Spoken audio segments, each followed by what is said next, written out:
So at the end of last time, we were introducing something that can be hard to wrap your mind around. That we've got some function. We want to assume that we have got a grasp on some particular L level of this v1 function. And again, don't think of it as something too fancy. Just think of it as like it's doubling in a somewhat ordinary sense. But the new thing was we're supposed to iterate that alpha times on alpha. And the key was that we're creating a function. And so we can say, well, what does that do to input k? And if we just pass k into the iteration exponent, that is the definition. Okay, so I want to zoom out, define this in general. So it really just applies just about any function in anything like this context. But let's say specifically that psi is the kind of function we're talking about here. This is a function that takes a gadget like omega naught or omega naught 2 or something like that and produces something new, and in our case, bigger and better and fancier. Okay. And I want to know if I have that function, I know what it means to do it once. I have some clear idea of what the function is applied once. And so it's not hard to figure out what it does if I apply it twice or 3 times or 4 times, something like that. What does it mean to iterate psi beta times when beta itself is one of these function gadgets, or something maybe with a successor? So let me just put out the 3 cases to right now. There's a base case, a successor case, and a function case. Okay, the base case says, it's really kind of silly, but you always need a base case for any kind of inductive definition. It says any function iterated 0 times is the identity function. In other words, you apply that to alpha, don't do anything at all. Okay. Successor, if I happen to already know, say I'm pretty confident about what psi repeated iterated beta times on alpha is, then psi iterated beta plus 1 times on alpha just means do it one more time. And notice that the psi, that extra psi happens after, and that's crucial. It is on the outside of the parentheses. Okay, so that's what successor does. In particular, that's going to tell us that it implies the pretty standard thing that psi iterated 3 times on alpha is, just apply that rule once, it's psi, because 3 is the successor of 2, it's psi of psi squared of alpha, but 2 is the successor of 1, ooh, wrong Greek letter, and so that's psi of psi of psi of alpha. Oh, that's what we always think of as psi cubed, that it means iterated 3 times. So this gives you the right behavior for finite numbers for sure. And then this is the new one, that if psi is any function and I iterate it a functional number of times, so this is somebody that's not just 0, it's not a pure it's not just a number, and it's not a successor of something. The outermost layer of it is not a plus 1. The outermost layer of it is we created this as a function, and then you're going to put in input alpha into that. That's going to create a new function whose output given the kth input is we do psi iterated beta of k times on alpha. Now, here's the tricky thing. You might be assuming, oh, that makes sense, because of course beta of k is going to be just a number, and then it's just going to be one of these guys. Well, sometimes it is, but sometimes beta of k is just another function, in which case you were going to have to use this rule again immediately, but it's going to work. Or maybe it's a successor of a function, and so you use the successor rule 1 or more times, but then it still drops down to this case. And we're going to see, this is the heart of it, is we're going to get a bunch of iteration exponents that then unpack in super complicated ways. That's where this stuff gets really fractal zoomy. And I'm not going to spare you some of the gory details, because that's the point. So I claim we've already been doing this. Okay, so successor on omega 1 gadgets, successor done no times at all is just alpha. Successor done 1 time, by really unpacking the definition, it's the successor of do successor at all, Okay, yeah, that's the successor. Okay, that's just alpha plus 1. So that's just, surprise, surprise, that's just another way to write the successor. Successor squared on alpha. Okay, that's just do successor twice. Successor cubed is do successor. Okay, boring, nothing weird. What would it mean to do successor omega naught times on alpha? So this is the sort of the smallest or simplest omega 1 gadget. It's the very first one we introduced. Well, by definition, to iterate successor omega 1 times on alpha is a new function gadget. It's a sequence. You can think of it as kind of collating a bunch of things together. And it just means, okay, do successor k times on alpha, and that's alpha plus k. So this is one of those cases where as soon as I apply the function rule once, it really did collapse down to an ordinary number, and this is an ordinary notion of repeat something k times. Okay, so it just collates all possible alpha plus k's, and in fact, a really reasonable way to say this is we're taking alpha plus omega naught. And so if we define alpha plus omega naught to be this gadget, we're just saying that alpha plus omega naught is the sequence, all of whose members are all possible alpha plus k's, where k is just a regular integer. If you know ordinary arithmetic, this fits in perfectly with that. There's nothing weird there. But again, you don't really need to know that. Just have to be really flexible with the idea of constructing functions and functions on top of functions and functions on top of functions with a bunch of successors thrown in. Okay. Now, suppose we've got this is the interesting one where we've got alpha as a function and we're successoring alpha times. That was what we were trying to go back and say, is that really a thing? So successoring on alpha times is going to be a function. When I input k into that function, I'm just supposed to pass that argument right into alpha. And oh, I just said that successoring alpha k times on anything, we're going to write that as alpha plus alpha of k. And pretty reasonable to say, oh, okay, I'm taking alpha. Notice this alpha has not been demoted a level. It hasn't been fed an input yet. And that's going to be really crucial when we put these into control arguments. And this alpha has been demoted a level. Now, that doesn't mean for some funky alpha, like omega naught 2, for example, you feed a k into that, it's not a number yet. It's omega naught plus k. So this is not necessarily a number yet when we've just fed a k into it once, but it is slightly sort of one rung lower in complexity than alpha itself. And this is what we're going to call alpha plus alpha, or to summarize, to make it really concise, alpha 2. And that's what I've been claiming alpha 2 should be for a couple of videos now. For example, the first case of that was omega naught 2.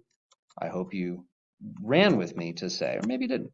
I hope you said, we're okay with like, oh, I just want that to be a thing that collates together all the omega naught plus k's. Well, that's a fancy way to say that is it's take omega naught and then add to that omega naught of k. What would omega naught 2 doubled be? Because we always want to figure out what happens when we iterate these guys. That's the whole point. That's omega naught 2 plus omega, my bad, plus omega naught 2. We don't usually put those parentheses in, but I'm putting them in for extra clarity.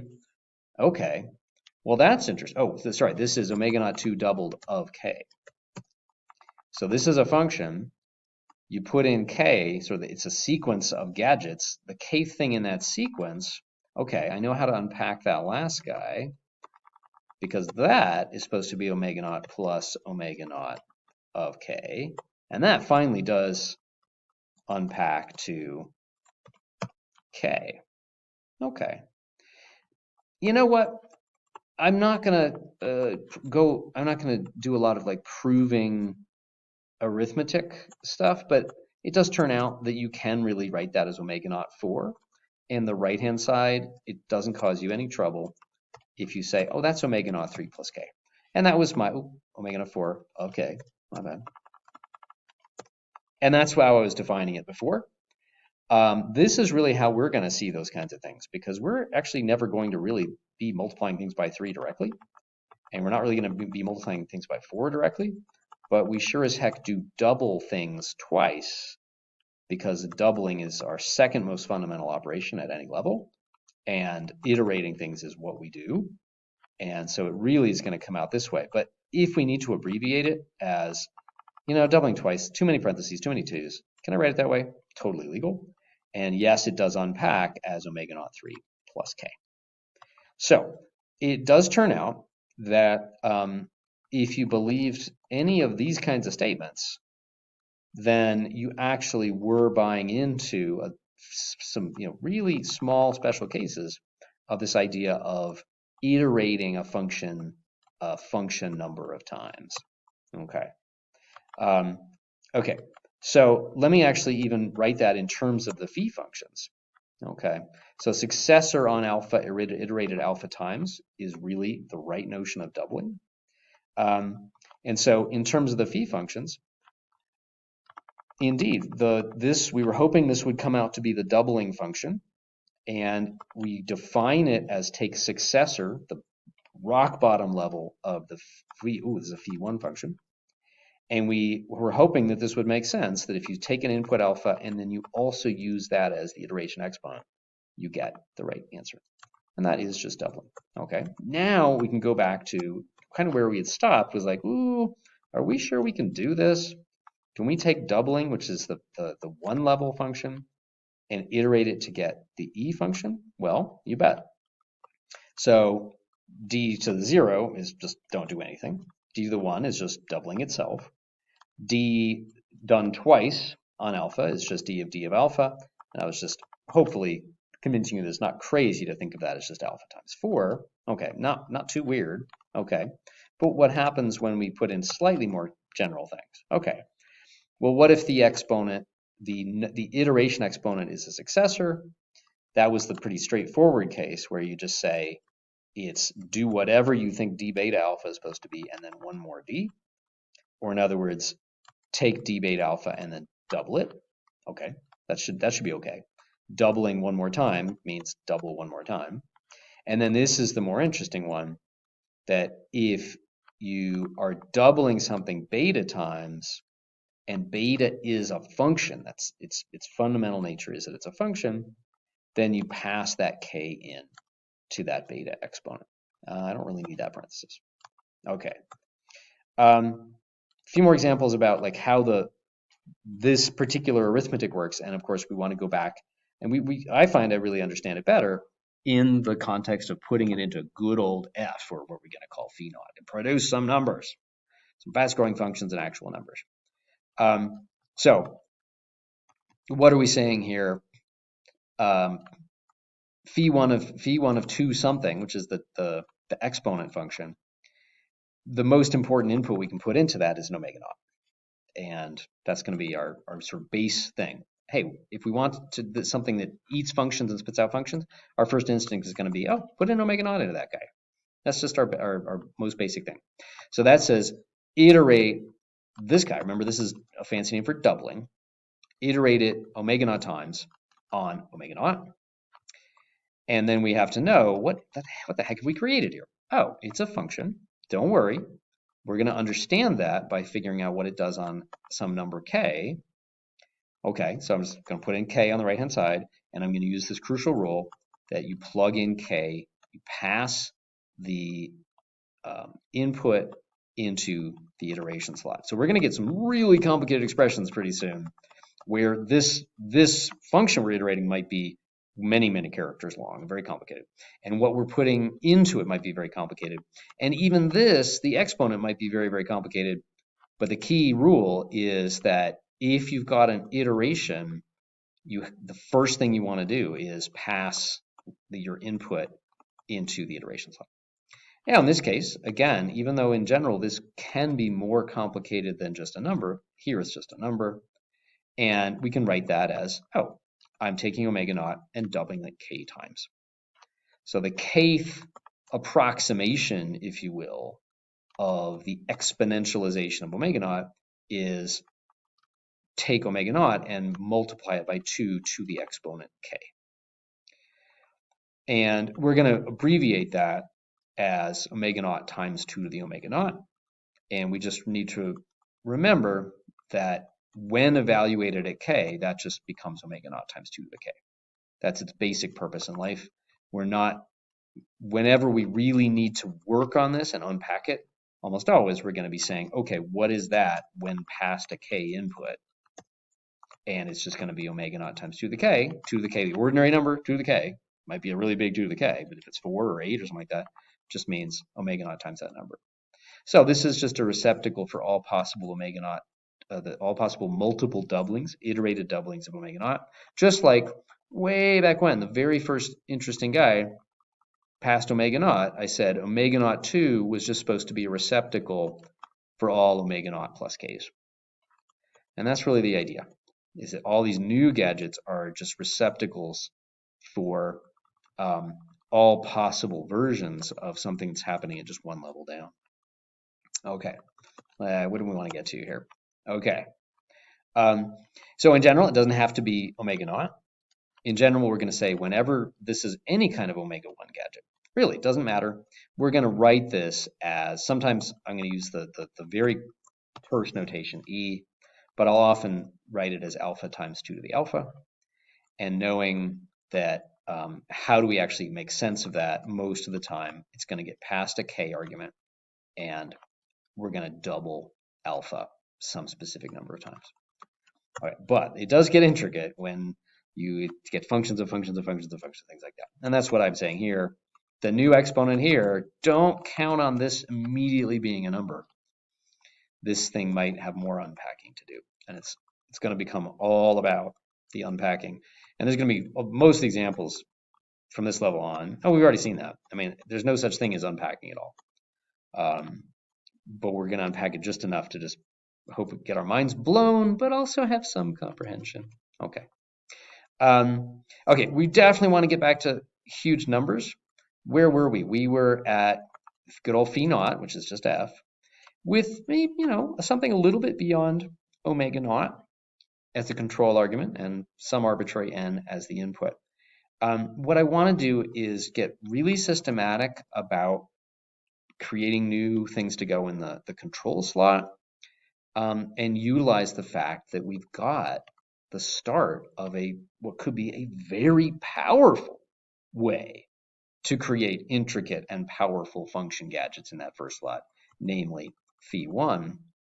One way to think about that, and this is where I'm not an expert enough in theoretical computer science to say it terribly precisely, but we're basically creating phi naught is basically a very simple programming language. And we'd like to create very simple programs, but powerful programs for creating huge numbers that go in the control slot. So this is kind of interpreting a source code, and then we want a systematic way to create powerful source code, and that's really phi1. And these should all be phi1s. Okay, so how about I stop there and I'll fix the typos there in the next video.